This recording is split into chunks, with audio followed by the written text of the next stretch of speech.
मंडळी नमस्कार.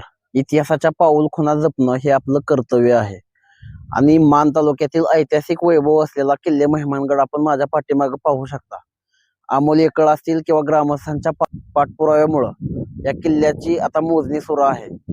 शासनाच्या दप्तरी या किल्ल्याची कुठेही नोंद नव्हती, मात्र आता हा किल्ला शासनाच्या दप्तरी नोंद होणार आहे. या किल्ल्याची आता सध्या मोजणी सुरू आहे. भूमी अभिलेख कार्यालयाकडून या ठिकाणी मोजणी सुरू आहे. यावेळी महसूल विभागाचे अधिकारी कर्मचारी त्याचबरोबर वन विभागाचे अधिकारी कर्मचारी या ठिकाणी उपस्थित असल्याचं आपल्याला बघायला मिळतंय. या मोजणीबद्दल अधिक माहिती आपण जाणून घेणार आहोत अमोल एकळ यांच्याकडून. छत्रपती शिवाजी महाराजांच्या जाजली इतिहासाची साक्ष देत उभा असलेला सातारा जिल्ह्यातील मान तालुक्यातील ऐतिहासिक मेहमानगड किल्ला.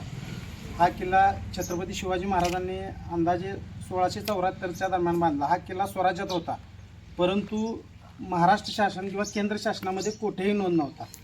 हा किल्ला जो उभा आहे त्याचा गट क्रमांक 372, 373 व 539. हा गट गायरान गट म्हणून होता. आज या गटाची शासकीय मोजणी झालेली आहे. या प्रसंगी भूमी अभिलेखचे अधिकारी कर्मचारी, महसूल विभागाचे मंडलाधिकारी, तलाठी, फॉरेस्ट विभागाचे कर्मचारी अधिकारी सह मेहमानगडावरील सरपंच, उपसरपंच, ग्रामपंचायत सदस्य, ग्रामस्थ उपस्थित आहेत.